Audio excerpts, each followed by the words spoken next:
Hello student, welcome to my channel sermon lecturer. आज हम आपको पढ़ाएंगे जो आपका क्लास 10 साइंस है, इसका चैप्टर फर्स्ट जो आपका रासायनिक अभिक्रिया एवं समीकरण यानी कि केमिकल रिएक्शन एंड इक्वेशन को पढ़ाने वाले हैं। इस वीडियो में मैं आपको फुल चैप्टर पढ़ाने वाला हूं, यानी कि आपका जो चैप्टर फर्स्ट है उसे फुल चैप्टर पढ़ने वाले हैं, पूरा टॉपिक एक ही वीडियो में। इस वीडियो को लाइक जरूर करना, अगर आप चैनल पर नए हो तो सब्सक्राइब जरूर कर लेना। सबसे पहले हम लोग समझेंगे कि जो आपका रासायनिक अभिक्रिया क्या होता है। ठीक है, सबसे पहले हम लोग यही समझेंगे आखिर रासायनिक अभिक्रिया होता क्या है। तो रासायनिक अभिक्रिया जो आपका रासायनिक अभिक्रिया होता है, यहां आप लोग पूरा ध्यान से समझना। रासायनिक अभिक्रिया यानी कि दो या दो से अधिक पदार्थ मिलकर एक या एक से अधिक नए गुणधर्म वाले पदार्थों का निर्माण करते हैं। जैसे दो पदार्थ जब आपस में मिलते हैं कोई अलग यानी कि नए गुणधर्म वाले पदार्थ का निर्माण करते हैं, वही हमारा होता है रासायनिक अभिक्रिया। ठीक है, अभी मैं आपको उदाहरण के साथ समझाऊंगा, बहुत अच्छे से आपको समझ में आ जाएगा। तो आपको यहां सबसे पहले यह समझ में आ गया कि आपका रासायनिक अभिक्रिया होता क्या है। ठीक है, अब यहां मैं आपको उदाहरण समझा देता हूं। देखो, उदाहरण जो आपका है, उदाहरण में ध्यान से समझना। उदाहरण जैसे आपका है मैग्नीशियम धातु। जैसे आपका मैग्नीशियम धातु है, मैग्नीशियम धातु को वायु में जलाने पर मैग्नीशियम ऑक्साइड का सफेद चूर्ण प्राप्त होता है। जैसे जब आप मैग्नीशियम जो आपका है मैग्नीशियम धातु को वायु में जलाते हो तो आपको एक नए गुणधर्म वाला पदार्थ मिला। क्या मिला आपको? नए गुणधर्म वाला पदार्थ क्या मिला? Magnesium oxide. तो यही आपको रासायनिक अभिक्रिया में बताया गया है। दो या दो से अधिक पदार्थ जब आपस में मिलते हैं तो एक नए गुणधर्म वाले पदार्थ का निर्माण करते हैं। तो यहां जब आपका मैग्नीशियम और वायु दोनों आपस में मिला, ऑक्सीजन, ठीक है, वायु मतलब ऑक्सीजन, आपस में मिले तो आपका मैग्नीशियम ऑक्साइड का सफेद चूर्ण प्राप्त हुआ। ठीक है, तो ये है आपका उदाहरण। अब मैं आपको इसको रिएक्शन के साथ समझाता हूं। यहां आप लोग समझो, जैसे मैग्नीशियम यानी कि Mg से आपका मैग्नीशियम होता है। ठीक है, Mg से मैग्नीशियम में मैंने क्या जोड़ा? ऑक्सीजन यानी कि वायु, ऑक्सीजन। ठीक है, जब आपने ऑक्सीजन को जोड़ा, ठीक है, दोनों का अभिक्रिया हुआ तो यहां दो आपके हैं। अब यहां बना क्या? आपका बना MgO। ठीक है, MgO यानी कि मैग्नीशियम ऑक्साइड। मैग्नीशियम और वायु की उपस्थिति में जब इसे जलाया गया, ठीक है, तो आपको क्या प्राप्त हुआ? मैग्नीशियम ऑक्साइड, नए गुणधर्म वाला पदार्थ प्राप्त हुआ। लेकिन अब यहां आपका क्या है? यहां आपका मैग्नीशियम कितना है? मैग्नीशियम आप लोगों का यहां एक है, यहां भी एक है। यहां ऑक्सीजन आपका दो है, यहां एक है। तो यहां आप लोग दो लगा दो, यानी कि आपका दो हो गया। अब यहां मैग्नीशियम दो है तो यहां भी दो कर दो, यानी कि 2Mg + O2 जब आपका अभिक्रिया करा तो आपको 2MgO मिला। ठीक है, तो ये आपका है रिएक्शन, ये आपका रिएक्शन है। अभी मैं आपको आगे बताऊंगा इसी चैप्टर में कि आपका रासायनिक अभिक्रिया को संतुलित कैसे किया जाता है। सारी चीजें मैं आपको इस वीडियो में समझाने वाला हूं। तो यहां से आपको उदाहरण बहुत अच्छी तरह से समझ में आ गया होगा, रासायनिक अभिक्रिया और उदाहरण। ठीक है, अब आप लोग यहां ध्यान से समझना। जैसे रासायनिक अभिक्रिया की पहचान, आखिर हम रासायनिक अभिक्रिया को पहचानेंगे कैसे, ये आपके लिए इंपॉर्टेंट है। ठीक है, तो रासायनिक अभिक्रिया को आप कैसे पहचानोगे ये ध्यान से समझो। जैसे एक रासायनिक अभिक्रिया को निम्न परीक्षणों द्वारा पहचाना जा सकता है। जैसे एक रासायनिक अभिक्रिया अगर हो रही है तो उन्हें हम लोग निम्न परीक्षणों द्वारा, अगर ये सारी घटनाएं आपको दिखती है तो वो आप समझ जाना कि आपका रासायनिक अभिक्रिया है। जैसे मैं आपको एक एक को समझाता हूं। पहला हमारा है अवस्था में परिवर्तन। अगर उसकी अवस्था में परिवर्तन होता है तो वो आपका क्या है? एक रासायनिक अभिक्रिया है। अगर अगला जो हमारा है दूसरा, रंग में परिवर्तन। ठीक है, किसमें? रंग में परिवर्तन। अगर रंग में परिवर्तन होता है तो वो भी आपका क्या है? वो भी आपका रासायनिक अभिक्रिया है। तीसरा है गैस का निकलना। जैसे गैस निकलता है ना, आप लोगों ने देखा होगा, ये भी आपका एक रासायनिक अभिक्रिया की पहचान है।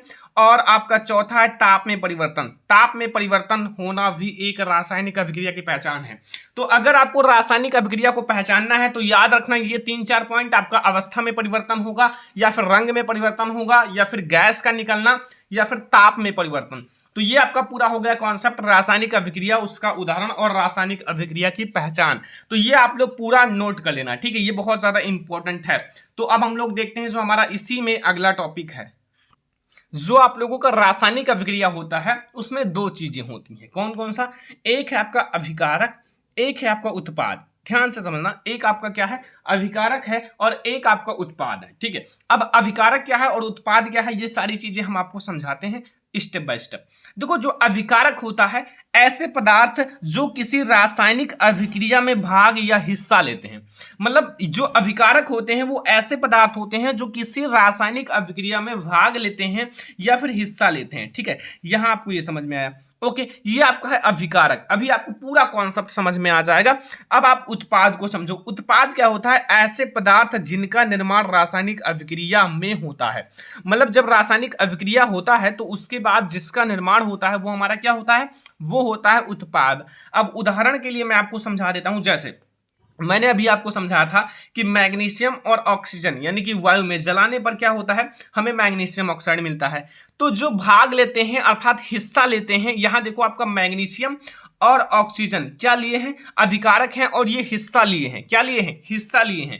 तो जो आपका मैग्नीशियम और ऑक्सीजन है वो क्या है? अभिकारक है। क्या है? अभिकारक है। ओके, अब उत्पाद क्या है? जो रासायनिक अभिक्रिया, जो आपका ऐसे पदार्थ जिनका निर्माण रासायनिक अभिक्रिया में होता है। तो रासायनिक अभिक्रिया, ये आपका रासायनिक अभिक्रिया में किसका निर्माण हुआ? मैग्नीशियम ऑक्साइड का। तो ये जो मैग्नीशियम ऑक्साइड है ये आपका क्या है? उत्पाद है। ठीक है, यहां से आपको बहुत अच्छे से समझ में आ गया होगा आखिर अभिकारक और उत्पाद क्या होते हैं। ओके, तो यहां से आपको ये कॉन्सेप्ट बिल्कुल क्लियर हो गया होगा। तो यहां से आपको समझ में आ गया कि अभिकारक और उत्पाद क्या होते हैं। अगर कोई भी रासायनिक समीकरण आपका आ जाए तो ये आप लोगों का जो मतलब रासायनिक अभिक्रिया में भाग लेती हैं, ठीक है, या वो आपका अभिकारक होता है। और जो रासायनिक अभिक्रिया के बाद जिसका निर्माण होता है वो आपका क्या होता है? उत्पाद होता है। यहां से आपको ये बिल्कुल समझ में आ गया होगा। अब हम लोग अगला टॉपिक देखेंगे। अगला टॉपिक आप लोग ध्यान से देखना, वो है आपका रासायनिक समीकरण। रासायनिक समीकरण आप लोगों का क्या होता है? रासायनिक समीकरण ध्यान से समझना। देखो जो आपका रासायनिक समीकरण होता है, जैसे किसी रासायनिक जो आपका अभिक्रिया है, किसी रासायनिक अभिक्रिया का उसमें भाग लेने वाले पदार्थों, जैसे आपका जो रासायनिक समीकरण होता है उसमें अभिकारक एवं उत्पाद होते हैं, तो उसमें जो भाग लेने वाले पदार्थों के प्रतीकों, जो प्रतीक होते हैं तथा सूत्रों के माध्यम से संक्षिप्त प्रदर्शन रासायनिक समीकरण कहलाता है। ठीक है, यहां से आपको समझ में आ गया कि रासायनिक समीकरण क्या होता है। देखो रासायनिक समीकरण जैसे आपका सोडियम का है, सोडियम का आपका Na होता है, तो ये आपका प्रतीक है, जो सूत्र है। ठीक है, ऑक्सीजन का O होता है। ठीक है, ये आप लोगों को समझना है। हाइड्रोजन का H होता है, तो इसके द्वारा हम लोग जिसको लिखते हैं, ठीक है, वही हमारा क्या होता है? रासायनिक समीकरण होता है। देखो ध्यान से समझना, मैं आपको एक बार और समझा देता हूं। जैसे किसी रासायनिक अभिक्रिया में, किसी रासायनिक अभिक्रिया में उसमें भाग लेने वाले जो पदार्थ होते हैं, पदार्थ जैसे यहां देखो ध्यान से, जैसे यहां आपका मैग्नीशियम और ऑक्सीजन भाग लिए ना, मैग्नीशियम और ऑक्सीजन, तो ये जो भाग लिए हैं मैग्नीशियम और ऑक्सीजन, इनको हम लोग कैसे लिखे हैं? Mg&O2, यानी कि प्रतीकों और सूत्रों के रूप में लिखा गया है। ठीक है, तो वही बताया गया है, प्रतीकों तथा सूत्रों के माध्यम से संक्षिप्त प्रदर्शन क्या कहलाता है? आपका रासायनिक समीकरण कहलाता है। रासायनिक समीकरण ध्यान से समझना, बहुत आसान है। देखो ऐसा आपको कोई नहीं पढ़ाएगा, मैं आप लोगों को बहुत अच्छे से समझा रहा हूं। ठीक है, अब आप लोग यहां उदाहरण में समझ लो। उदाहरण में ध्यान से समझना। देखो मैंने उदाहरण बहुत सटीक लिया है कि एक उदाहरण अगर आप ये समझ गए ना तो आपको दुनिया का कोई भी उदाहरण दे दिया जाएगा, आप समझ जाओगे। ठीक है, रासायनिक समीकरण में देखो जैसे आपका मेथेन है, मेथेन का सूत्र क्या होता है? CH4। देखो अगर आप मेथेन लिखोगे, अब मेथेन का जो आपका सूत्र है, ठीक है, वो CH4 है, तो रासायनिक समीकरण में सूत्र लिखा जाता है एक संक्षिप्त, मतलब उसको छोटा सा लिखा जाता है। वायु यानी कि ऑक्सीजन O2 के अधिक में दहन करने पर कार्बन डाइऑक्साइड यानी कि CO2 तथा जल H2O बनते हैं। ठीक है, अब इस अभिक्रिया को रासायनिक समीकरण के द्वारा निम्न प्रकार से व्यक्त किया जाता है। अब इस अभिक्रिया को आप रासायनिक समीकरण में कैसे व्यक्त करोगे? जैसे ऐसे तो आ गया, लेकिन अब आपको क्या करना है? रासायनिक समीकरण बनाना है। ठीक है, रासायनिक समीकरण बनाना है, ऐसा नहीं लिखना है, आपको उसको रासायनिक समीकरण के रूप में व्यक्त करना है।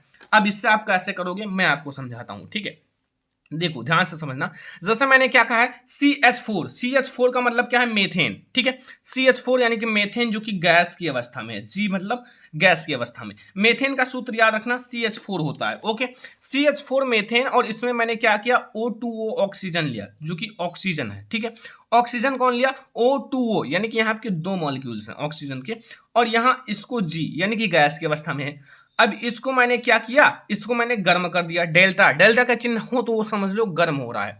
तो यहां आपको CO2 मिला। अब CO2 मिला गैस की अवस्था में, कार्बन डाइऑक्साइड। अब यहां से एक C यहां आ गया और एक O2 यहां आ गया, यानी कि अब आपका यहां चार O थे, क्योंकि आप देख सकते हो यहाँ दो दो चार, तो यहाँ दो आ गया। अब यहाँ दो लाना है, तो यहाँ आपका H2O है, H2O, और यहाँ आपके दो ऑक्सीजन हो गए, यानी कि दो ऑक्सीजन यहाँ, दो ऑक्सीजन यहाँ, चार ऑक्सीजन हो गए, यहाँ चार ऑक्सीजन था। अब ये भी गैस की अवस्था में है। अब देख सकते हो ये आपका वैलेंस भी है और आपका एक सही एग्जाम्पल भी है।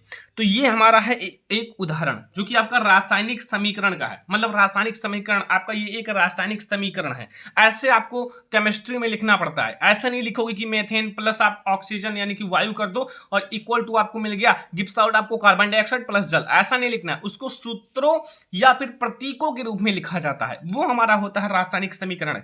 ठीक है, तो ये आपको बिल्कुल समझ में आ गया होगा। अगर कोई कंफ्यूजन है तो आप लोग कमेंट कर देना, वैसे आप लोग फिर से इसको एक बार समझ लो जैसा मैंने बताया है ऐसे। ठीक है, यहां आप लोग देख सकते हो किसी रासायनिक अभिक्रिया का उसमें भाग लेने वाले जो पदार्थ होते हैं, पदार्थों जो आपका अभिकारक होता है एवं उत्पाद के प्रतीकों तथा सूत्रों के माध्यम में संक्षिप्त प्रदर्शन जो आपका रासायनिक समीकरण कहलाता है। रासायनिक समीकरण का आप लोग उदाहरण देख लो, जैसे मैंने एक रासायनिक समीकरण लिया है, ऐसे आप बहुत सारे रासायनिक समीकरण ले सकते हो, कोई दिक्कत नहीं, बहुत आसान है। तो यहां से आपको ये बिल्कुल समझ में आ गया होगा। ओके, अब हमारा टॉपिक आता है कि आप लोगों का इस चैप्टर का सबसे इंपॉर्टेंट आप लोगों का टॉपिक है कि रासायनिक समीकरण को संतुलित करना। देखो, आपको रासायनिक समीकरण को संतुलित कैसे करना है। कोई भी आपका रासायनिक समीकरण है उसे बिना संतुलित के नहीं लिखना है, मतलब उसे संतुलित करना ही करना है। तो सबसे पहले मैं आपको यह समझा दूं आखिर संतुलित रासायनिक समीकरण क्या होता है, तभी तो आप उसको संतुलित कर पाओगे। तो आप लोग यहां समझो, ऐसे रासायनिक समीकरण, देखो ऐसे रासायनिक समीकरण जिनके दोनों पक्ष का मतलब क्या होता है, आपका दोनों पक्ष का मतलब होता है कि एक आपका क्या होता है अभिकारक, क्या होता है अभिकारक, एक आपका पक्ष होता है अभिकारक, जिसमें लाइकेज मैंने क्या लिया था, लाइकेज मैंने आप लोगों को लिया था आपका 2mg, ये आपका अभिकारक है 2mg। अब 2mg में मैंने O2 जोड़ा था, तो ये एक पक्ष है और एक पक्ष होता है उत्पाद, हमें 2mg वो मिला था। तो ये दोनों पक्ष होते हैं, एक होता है अभिकारक, एक होता है उत्पाद। तो दोनों पक्षों यानी कि बाईं तथा दाईं ओर, ठीक है, में प्रत्येक तत्व के परमाणुओं की संख्या का मतलब क्या है, इसमें मैग्नीशियम कितने हैं, आपका अभिकारक में मैग्नीशियम 2 हैं, तो इसमें आपका मैग्नीशियम कितना होना चाहिए, 2 होना चाहिए। इसमें ऑक्सीजन कितना है, ऑक्सीजन 2 हैं, तो इसमें भी ऑक्सीजन 2, यानी कि 2 यहाँ 2 होना चाहिए। तो ये आपका संतुलित है, मतलब जितने आपके अभिकारक में मैग्नीशियम है उतना उत्पाद में भी होना चाहिए। तो परमाणुओं की संख्या बराबर होती है तो आपका संतुलित रासायनिक समीकरण कहलाता है। ठीक है, संतुलित रासायनिक समीकरण कहलाता है। अब मैं आपको बहुत अच्छे से समझाऊंगा एग्जांपल के साथ। देखो, मैं आपको स्टेप बाय स्टेप समझाऊंगा। सबसे पहले मैं आप लोगों के लिए एक मतलब उदाहरण लेता हूं, एक रासायनिक समीकरण लेता हूं और उसको संतुलित करने की विधि यानी कि स्टेप बाय स्टेप समझाता हूं। सबसे पहले मैं आपको एक समीकरण ले लेता हूं, ठीक है, एक समीकरण ले लिया। ओके, वो मैंने ले लिया Fe यानी कि Fe में मैंने क्या जोड़ा H2O, यानी कि H2O का मतलब होता है जल, Fe एंड प्लस H2O, और यहां मैंने गिब्स आउट क्या ले लिया, मुझे मिला क्या, वो आप लोग समझो ध्यान से। ओके, अब हमें मिला क्या, वो मिला Fe3O4 एंड प्लस H2। ये आपका बैलेंस नहीं है, कैसे देख सकते हो मैं आपको दिखाता हूं। यहां Fe कितना है 1 है और इधर Fe कितना है 3 है, तो इसका मतलब ये बैलेंस नहीं है। इधर ऑक्सीजन 1 है, इधर आपका ऑक्सीजन कितना है 4 है। अब आप लोग इसको बैलेंस कैसे करोगे, तो मैं आपको समझाता हूं। स्टेप नंबर फर्स्ट आपको समझना है।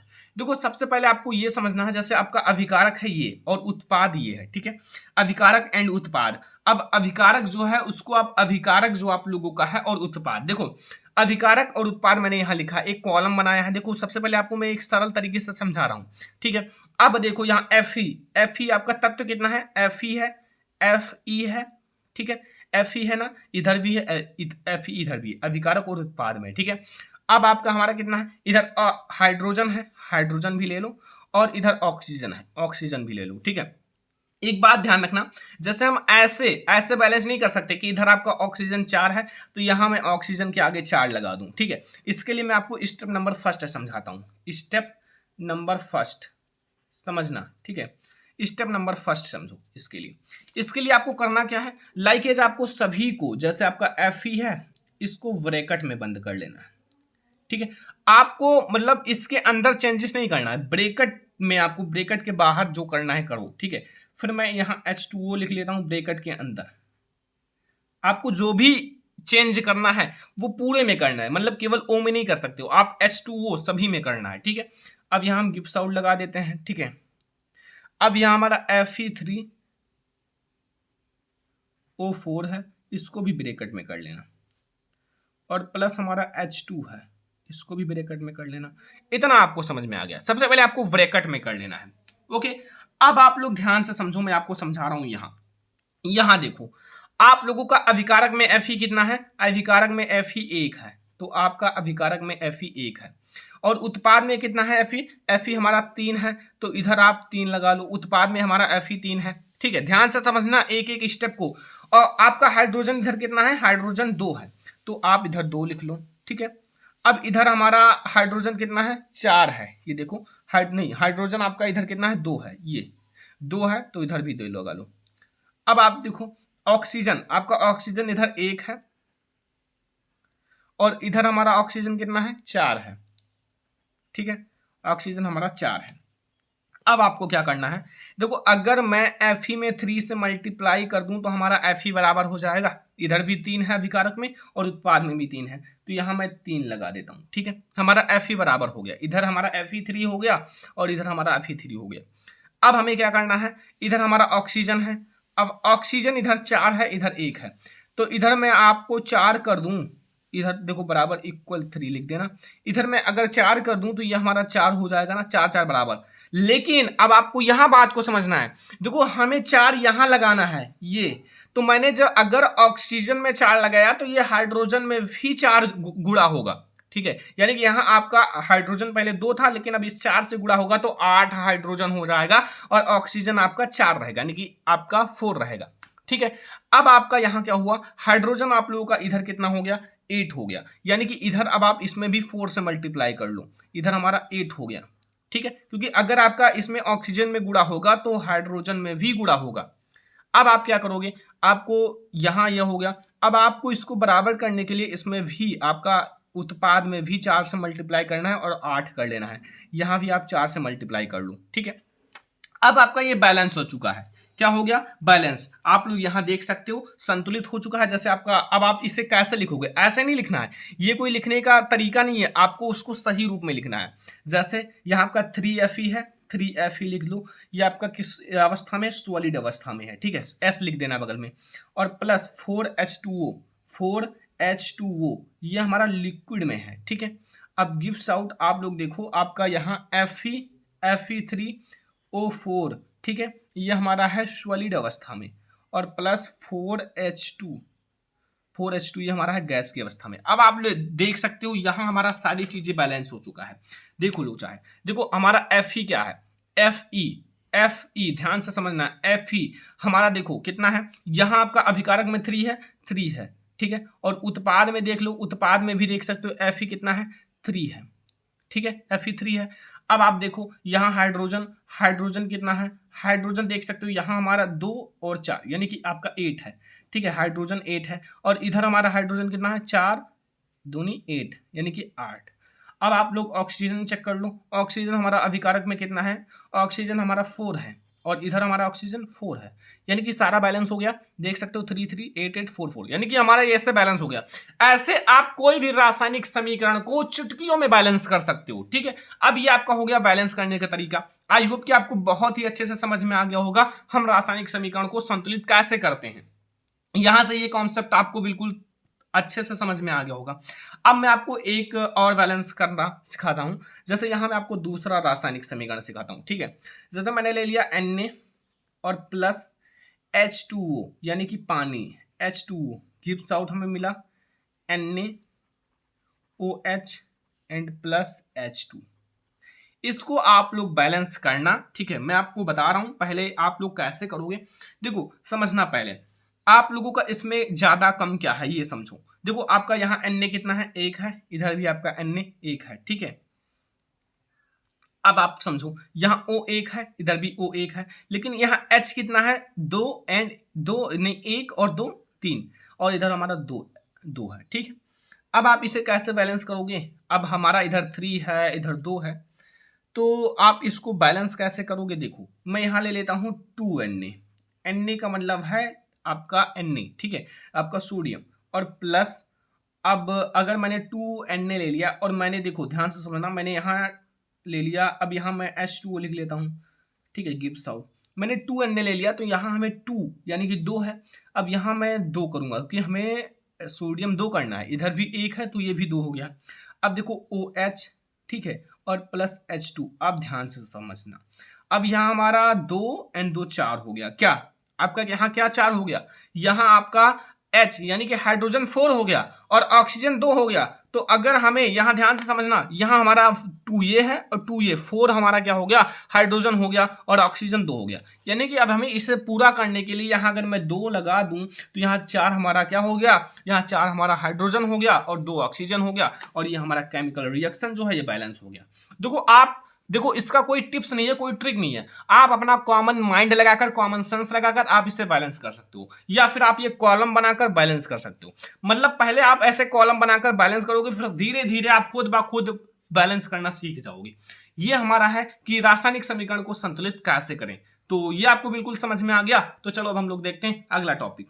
तो अगला टॉपिक जो हमारा है वो है रासायनिक अभिक्रिया के प्रकार। देखो, रासायनिक अभिक्रिया के प्रकार बहुत ज्यादा इंपॉर्टेंट है। बहुत सारे रासायनिक अभिक्रियाएं हैं, वो हम लोग समझने वाले एक एक रासायनिक अभिक्रिया को, ठीक है। ये आप लोगों का सारे एनसीईआरटी बुक में दिया हुआ है, आप लोग चेक कर सकते हो। तो पहला हम लोग समझेंगे संयोजन अभिक्रिया। संयोजन अभिक्रिया आप लोग ध्यान से समझना, आप लोगों को बहुत ही अच्छे से तुरंत समझ में आ जाएगा। देखो, संयोजन का मतलब क्या होता है? संयोग करना अर्थात जुड़ना। जैसे आप लोग यहां समझो, जैसे संयोग करना या फिर जुड़ना, जैसे आप लोग A एंड प्लस V को जोड़ते हो तो आपका क्या बन जाएगा, AV। ये हमारा संयोग करना, दोनों जुड़ गए, ठीक है। तो यही हमारा होता है संयोजन अभिक्रिया, जैसे संयोग करना, एक दूसरे से जोड़ना। जैसे मैं आपको समझाता हूं यहां परिभाषा के साथ, वह रासायनिक अभिक्रिया जिसमें 2 या 2 से अधिक पदार्थ, जिसमें 2 या 2 से अधिक पदार्थ या फिर आपका तत्व या यौगिक, जैसे पदार्थ हो, तत्व हो या फिर यौगिक हो, संयोग करके मतलब जुड़ के संयोग करके एकल उत्पाद का निर्माण करते हैं। जैसे 2 लोग आपस में जुड़े तो एकल यानी कि एक उत्पाद का निर्माण करते हैं, वो हमारा क्या कहलाता है, संयोजन अभिक्रिया कहलाता है, ठीक है। यहां आपको संयोजन अभिक्रिया बहुत अच्छे से समझ में आ गया होगा। देखो, संयोजन का मतलब मैंने क्या कहा, जुड़ना यानी कि एक दूसरे से संयोग करना। तो वह रासायनिक अभिक्रिया, जैसे आपका रासायनिक अभिक्रिया के प्रकार हैं, तो इसमें आप यह जरूर कर देना कि वह रासायनिक अभिक्रिया जिसमें 2 या 2 से अधिक पदार्थ, जैसे आपका हाइड्रोजन और ऑक्सीजन, ठीक है, मिलकर वाटर बना देते हैं, पानी बना देते हैं, ठीक है। तो वही आप लोगों को समझना है। इसमें हाइड्रोजन और ऑक्सीजन मिला और नए गुणधर्म वाले पदार्थ, यानी कि आपका एक अलग चीज बना, एकल उत्पाद का निर्माण हुआ। तो यहां वही बता रहा है, 2 या 2 से अधिक पदार्थ, तत्व या यौगिक संयोग करके एकल उत्पाद का निर्माण करते हैं, वो हमारा क्या कहलाता है, संयोजन अभिक्रिया कहलाता है। अब मैं आपको उदाहरण, देखो मैं आपको बहुत सटीक समझा रहा हूं, देखो समझना, यहां आप लोग उदाहरण में समझो। जैसे पहला मैंने लिया अमोनिया। अमोनिया का सूत्र क्या होता है, NH3। अब मैंने अमोनिया लिया और हाइड्रोजन क्लोराइड या फिर आपका HCl यानी कि हाइड्रोजन क्लोराइड, ठीक है। अब आप इस दोनों को, जैसे आपका अमोनिया है NH3 और हाइड्रोजन क्लोराइड HCl, देखो आपको ये सारे सूत्र पता होना चाहिए। अगर आपको नहीं पता तो आप उसे याद कर लो, कई सारे सूत्र, ठीक है।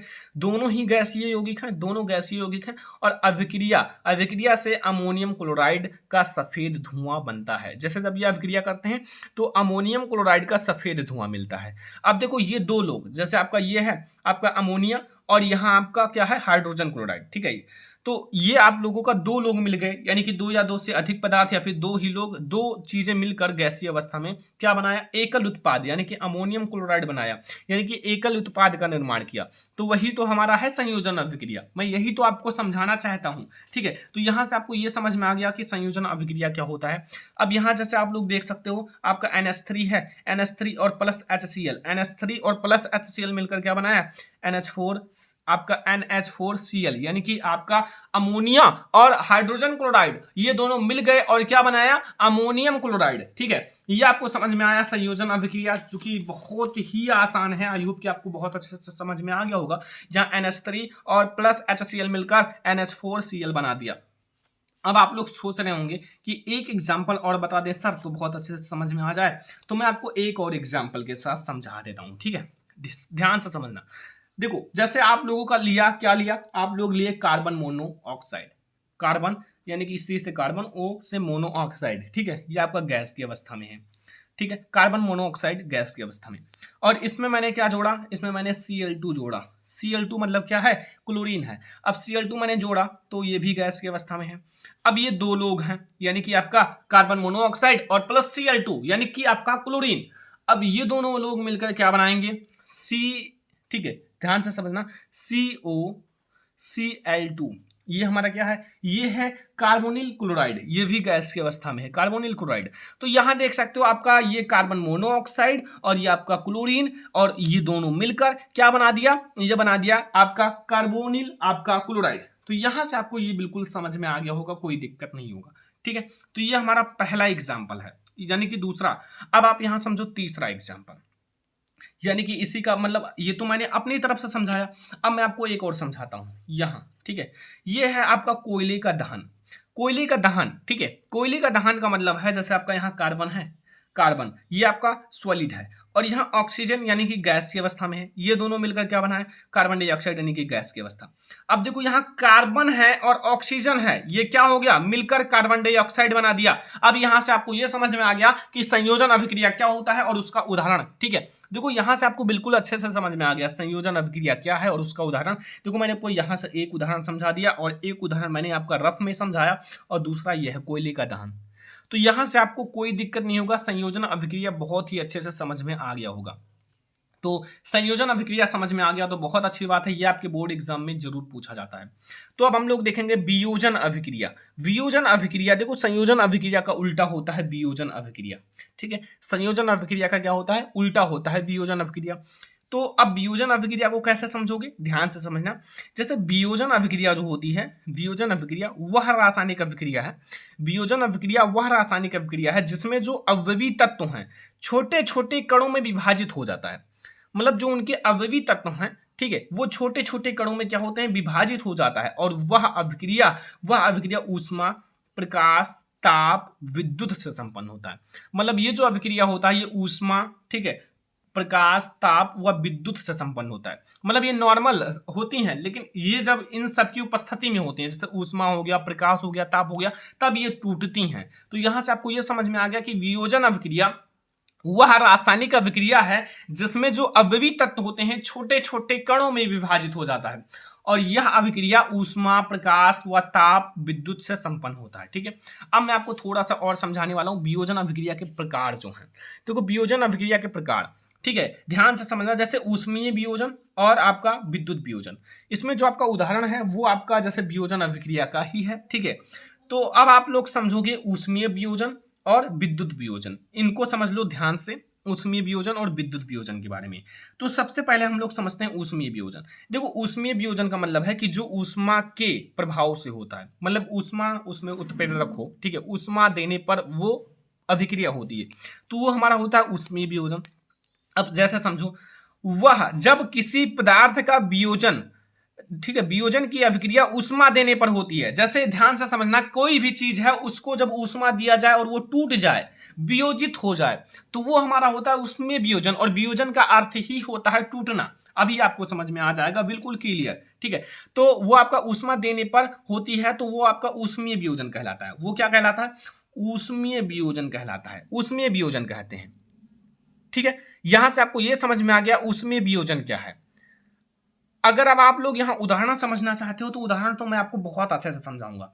जैसे टूटने का मतलब क्या है, जैसे यहाँ आपका CaCO3 है, Ca आपका Ca है, Ca और CO3, यानी कि Ca से कैल्शियम, CO3 से कार्बोनेट। ठीक है, कैल्शियम कार्बोनेट, ये आपका S मतलब सॉलिड अवस्था में है। अब ये सॉलिड अवस्था में है तो हमने इसमें क्या करा, ऊष्मा दिया, ऊष्मा यानी कि ऊष्मीय अपघटन, यानी कि उसमें ऊष्मा दिया गया।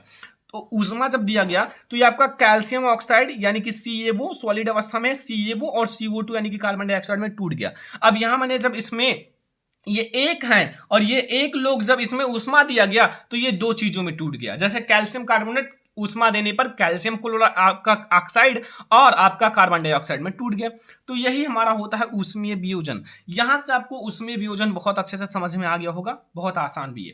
अगला हमारा विद्युत वियोजन। विद्युत वियोजन भी बहुत आसानी से आप लोग समझ जाओगे। एक एक कॉन्सेप्ट को मैं आपको समझा रहा हूं, पूरे चैप्टर को पढ़ना है, एक भी टॉपिक छोड़ना नहीं है। और इसको पढ़ने के बाद बोर्ड एग्जाम में ऐसा है नहीं कि कोई टॉपिक आ जाए इस चैप्टर से, ठीक है।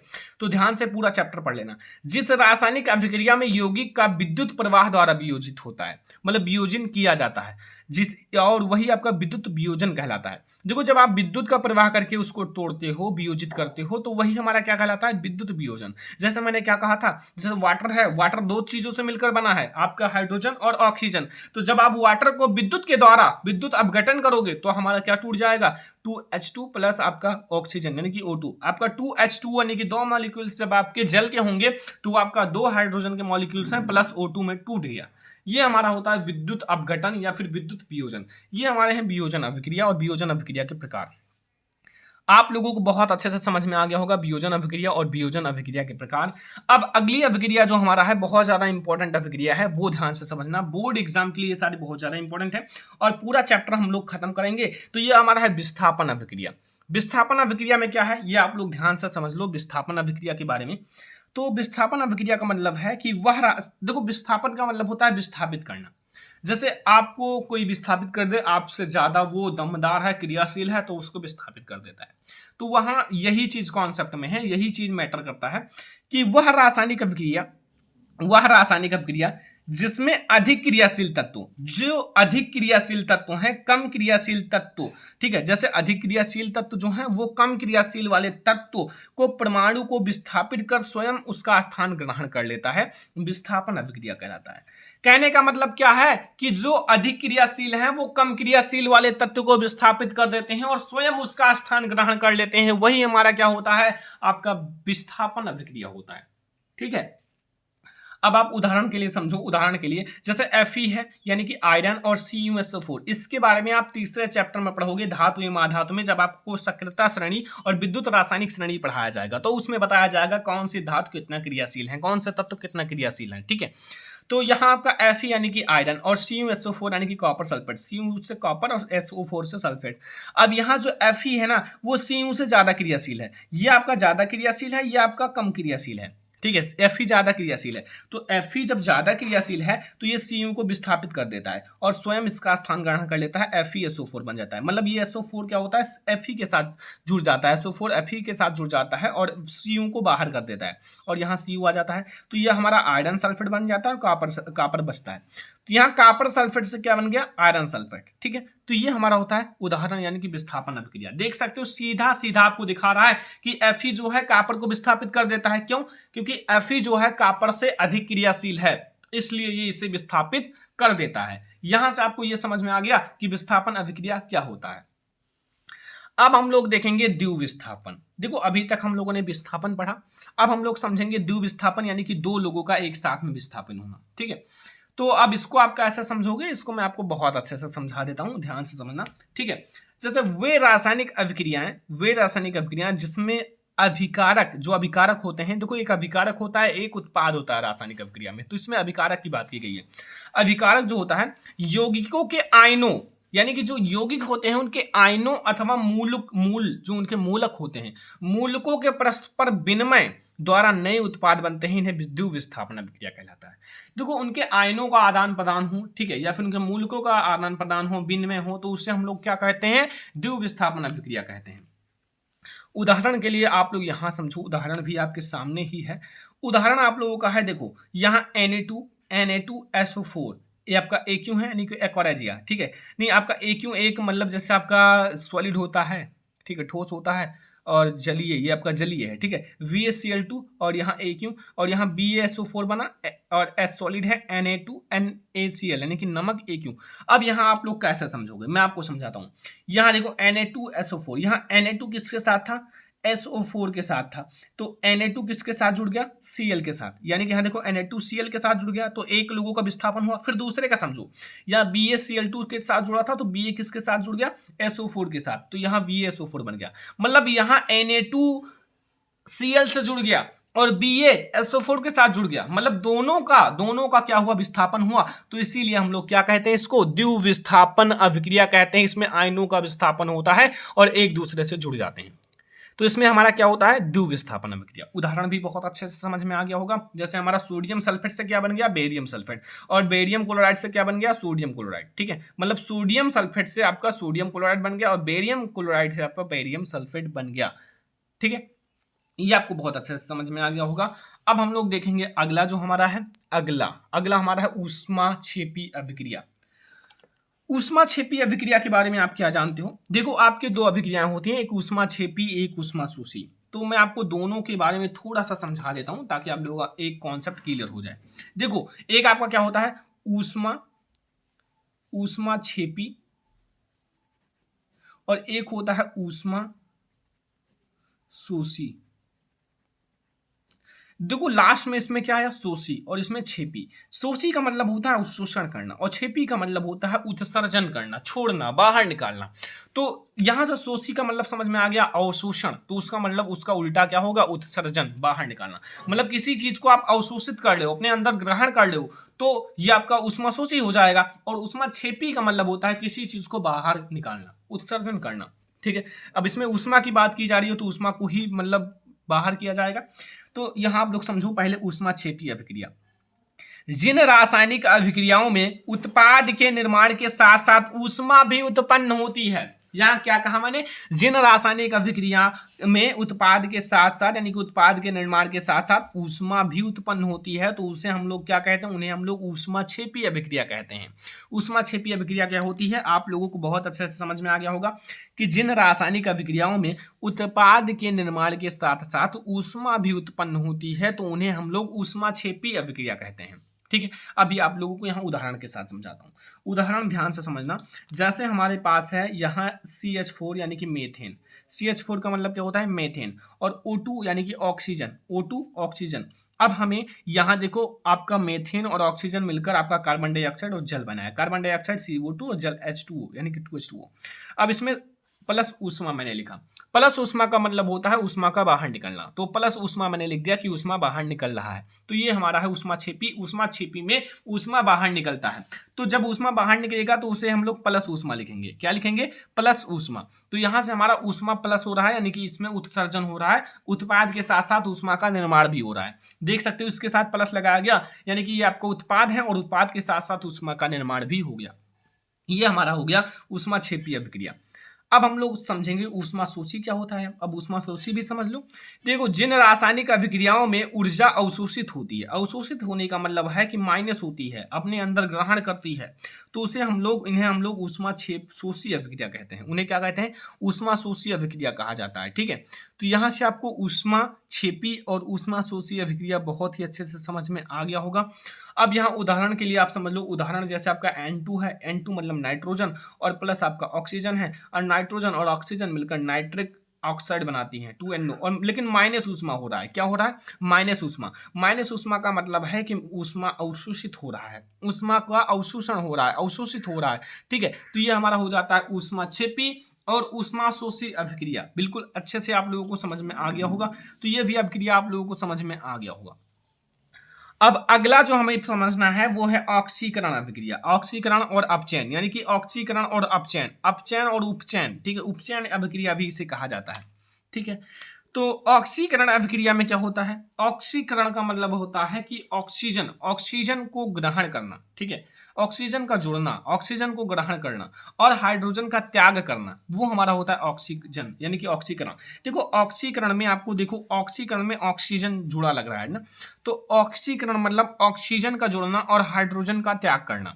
जैसे किसी पदार्थ द्वारा ऑक्सीजन जो आप तो होता है ऋण विद्युतीय होता है, क्योंकि उसमें -2 चार्ज होते हैं। ठीक है, तो ऑक्सीजन या फिर ऋण विद्युतीय तत्व का ग्रहण करना, उसको क्या करना? ग्रहण करना, अथवा हाइड्रोजन या फिर धन विद्युतीय तत्व का त्यागना। हाइड्रोजन यानी कि आपका धन विद्युतीय तत्व को त्यागना आपका ऑक्सीकरण कहलाता है। ऑक्सीजन का जुड़ना और हाइड्रोजन का त्याग करना ये आपका ऑक्सीकरण कहलाता है। बहुत आसान है, समझ गए। यहाँ से 2 MgO और प्लस O2, यहाँ आपका 2 MgO बन गया और यहाँ मैग्नीशियम ऑक्साइड। अब यहाँ देख सकते हो कि आपका ऑक्सीजन जुड़ा है। कैसे? यहाँ Mg केवल था और इधर MgO बन गया, तो इसलिए हमारा ये क्या हुआ, ऑक्सीजन जुड़ गया। तो ये हमारा ऑक्सीकरण का उदाहरण हो गया। यहाँ से आपको ऑक्सीकरण अभिक्रिया बहुत अच्छे से समझ में आ गया होगा। एक बहुत आसान तरीके से समझा दिया कि आपको कोई भी छोटा से छोटा कॉन्सेप्ट ना छूटे और आपको सारी चीजें समझ में आ जाए। तो यहाँ अब आप लोग दूसरा समझो, मैं आपको यहाँ अपचयन अभिक्रिया समझाता हूँ। अपचयन का मतलब होता है कि किसी पदार्थ द्वारा हाइड्रोजन या फिर धन विद्युतीय तत्व जुड़ना, मतलब धन विद्युतीय तत्व जुड़ता है और यह ऑक्सीजन ऋण विद्युतीय तत्व का त्याग होता है। देखो अपचयन में क्या होता है, जो ऑक्सीजन होता है वो क्या होता है, ऑक्सीजन आप लोगों का त्याग होता है और आपका हाइड्रोजन जुड़ता है, तो वही आप लोगों का अपचयन अभिक्रिया कहलाता है। उदाहरण के लिए आप समझ लो, यहाँ मैं आपको उदाहरण बहुत अच्छे से समझा देता हूँ। जैसे CuO है प्लस H2, अब यहाँ क्या है, ऑक्सीजन जुड़ा हुआ है। अब आपका अभिकारक में तो ऑक्सीजन जुड़ा हुआ है, लेकिन जब ये उत्पाद में जाता है तो यहाँ आप देख सकते हो Cu से ऑक्सीजन का त्याग हो जाता है और इसमें क्या आपका हाइड्रोजन में ऑक्सीजन जुड़ जाता है। ठीक है, तो हाइड्रोजन जुड़ जाता है और ऑक्सीजन का त्याग हो जाता है। तो इसमें यही तो कहा गया कि ऑक्सीजन या फिर ऋण विद्युतीय तत्व का त्याग होना, तो यहां से आपका ऋण विद्युतीय तत्व का यानी कि Cu से त्याग हो जाता है। ठीक है, तो ये आप लोगों को समझ में आ गया अपचयन क्या होता है। अपचयन में क्या हुआ, आप लोगों को समझ में आ गया होगा कि यहाँ आपका ऑक्सीजन का त्याग हो गया और यहाँ हाइड्रोजन जुड़ गया। ठीक है, ये आप लोगों का हो गया अपचयन। अब देखो ध्यान से एक बात समझना, ऑक्सीकरण और अपचयन इन दोनों अभिक्रियाओं को मिलाकर एक नए अभिक्रिया का निर्माण होता है जिसका नाम होता है रेडॉक्स अभिक्रिया। इसमें ऑक्सीकरण और अपचयन दोनों अभिक्रियाएं एक साथ में होती है। जैसे वह रासायनिक समीकरण या वह रासायनिक अभिक्रिया जिसमें एक अभिकारक का ऑक्सीकरण तथा दूसरे का अपचयन होता है, यानी कि आपका रेडॉक्स अभिक्रिया कहलाता है। इसमें ऑक्सीकरण और अपचयन दोनों एक साथ में होती है, मतलब दोनों अभिक्रियाएं एक साथ में होती हैं, तो इसी को हम लोग क्या कहते हैं, रेडॉक्स अभिक्रिया। क्या कहते हैं, रेडॉक्स अभिक्रिया। अभी मैं आपको उदाहरण समझा देता हूं। उदाहरण जैसे आप लोगों का है, यहाँ उदाहरण समझो। जैसे Zn है यानी कि जिंक और यहाँ आपका copper sulphate CuSO4 gives out आपका ZnSO4 और प्लस Cu। ठीक है, अब यहाँ आप क्या समझोगे, यहाँ आपका कॉपर सल्फेट था, इधर आपका जिंक सल्फेट बन गया, इधर कॉपर अलग हो गया। अब यहाँ देखो Zn के साथ क्या हुआ, Zn के साथ यहाँ देखो ये ऑक्सीजन जुड़ गया, मतलब Zn यहाँ अकेला था, यहाँ आपका SO4 यानी कि इसमें ऑक्सीजन है जुड़ गया, तो ये आपका ऑक्सीकरण हो गया। क्या हो गया, ऑक्सीकरण। ऑक्सीकरण का मतलब होता है ऑक्सीजन जुड़ना। और यहाँ देखो CuSO4 के साथ क्या था, CuSO4 के साथ यहाँ ऑक्सीजन था और ऑक्सीजन था तो यहाँ Cu केवल हो गया, तो यहाँ ऑक्सीजन का त्याग हो गया। तो ऑक्सीजन का त्याग होने का मतलब क्या है, अपचयन। मतलब इधर ऑक्सीजन का त्याग हुआ तो आपका अपचयन हो गया और Zn के साथ ऑक्सीजन जुड़ गया, तो ये हमारा क्या हो गया, ऑक्सीकरण हो गया। तो यहाँ से ऑक्सीकरण और अपचयन अभिक्रिया दोनों आप लोगों को बहुत अच्छे से समझ में आ गया होगा। अब हम लोग ये आप लोगों को तीनों अभिक्रियाएं समझ में आ गया होगा। यहाँ से आपके बोर्ड एग्जाम में बहुत सारे क्वेश्चंस आते हैं। अब हम लोग देखेंगे आपका अगला टॉपिक जो आपके बोर्ड एग्जाम के लिए इंपॉर्टेंट है। आपका फुल चैप्टर मैं पढ़ाने वाला हूँ, पूरा आप लोग ध्यान से देखना। देखो यहाँ आपका संक्षारण है। संक्षारण का मतलब होता है संक्षारित होना। ठीक है, संक्षारित होना। जैसे जब कोई धातु अपने आसपास अम्ल आर्द्रता आदि के संपर्क में आता है, जैसे जब कोई धातु है वो अपने आसपास अम्ल आर्द्रता आदि के संपर्क में आती है तब यह संक्षारित होती है। मतलब तब उसका क्या होता है, संक्षारण होने लगता है, यानी कि वो संक्षारित होने लगती है। तो अम्ल आर्द्रता के आपके संपर्क में आएगा, अम्ल आर्द्रता के संपर्क में आएगा तो वो संक्षारित होती है। और इसी प्रक्रिया को हम लोग क्या कहते हैं, संक्षारण कहते हैं। क्या कहते हैं, संक्षारण। उदाहरण के लिए आप लोग समझो कि चांदी के ऊपर काली परत व तांबे के ऊपर हरी परत का चढ़ना, मतलब जो आपका चांदी के ऊपर काली परत चढ़ जाती है तो वो उसका संक्षारण करने लगता है, और तांबे के ऊपर हरी परत का चढ़ना, ये आपका है संक्षारण। ठीक है, यहां से आपको संक्षारण भी समझ में आ ही गया होगा। अब अगला हमारा है विकृत गंधिता। देखो संक्षारण और विकृत गंधिता दोनों एक साथ में पूछा जाता है। तो जब वसा और तेल, ठीक है, वसा और तेल तथा उसमें बनाए गए खाद्य पदार्थ तथा उसमें बनाए गए जो आपका खाद्य पदार्थ वायु या फिर ऑक्सीजन से क्रिया करती हैं। जैसे जब उसमें कोई भी खाद्य पदार्थ बनाया जाता है तो वायु या फिर ऑक्सीजन से क्रिया करके ऑक्सीकृत हो जाती हैं। क्या हो जाती हैं? ऑक्सीकृत। जब ऑक्सीजन से क्रिया करेंगी तो वो ऑटोमेटिक ऑक्सीकृत हो जाएंगी, तो उनमें से एक विशेष गंध आने लगती है। जब उसमें से एक विशेष गंध आने लगती है तो उसका स्वाद खराब हो जाता है, और वो खराब हो जाता है मतलब, तो वही हमारा विकृत गंधिता कहलाता है। ठीक है, विकृत गंधिता। यहां से आपको समझ में आ गया विकृत गंधिता। जैसे आपको उदाहरण बहुत अच्छे से समझ में आ गया। उदाहरण जैसे आपके घरों में अचार व मुरब्बा बनता है, तो अचार व मुरब्बा जब आप खुली स्थान पर रख दो, खुला रख दो, तो क्या होता है? वायु से अभिक्रिया करके खराब हो जाती हैं। तो आप जब खुली वायु में रखने पर यह खराब हो जाती है। ठीक है, तो यहां से आपको संक्षारण और विकृत गंधिता पूरा आप लोगों को समझ में आ गया होगा। अब इस चैप्टर में जो आप लोगों का है, इस चैप्टर में आप लोगों का बस इतना ही टॉपिक है। ठीक है, इतना ही टॉपिक है जो आप लोगों को पढ़ना था। अब आप लोगों को इसका नोट्स कहाँ मिलेगा? पूरे चैप्टर का नोट्स वो मैं आप लोगों को अगले वीडियो में बताने वाला हूँ। ठीक है, अब आप लोग सोच रहे होंगे कि इसका नोट्स कहाँ मिलेगा, तो मैं आप लोगों को अगले वीडियो में बताऊंगा इसका नोट्स पूरे का कहाँ मिलेगा।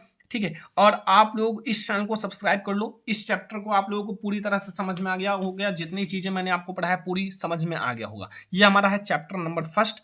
अब हम लोग चैप्टर नंबर 2 अगली वीडियो में देखेंगे। ठीक है, और यहाँ से आप लोगों को ये फुल चैप्टर समझ में आ गया होगा। इससे ये है हमारा फुल चैप्टर, और इसके बाहर आपके बोर्ड एग्जाम में एक भी टॉपिक नहीं पूछा जाएगा। ये है हमारा पहले चैप्टर का फुल चैप्टर। ठीक है, रासायनिक अभिक्रिया एवं समीकरण पूरा खत्म हो चुका है। तो इस वीडियो को लाइक कर देना, शेयर कर देना अपने फ्रेंड्स के साथ। चैनल पर नहीं है तो सब्सक्राइब कर लेना। ऐसे ही हम लोग सेकंड चैप्टर भी देखेंगे। Thank you.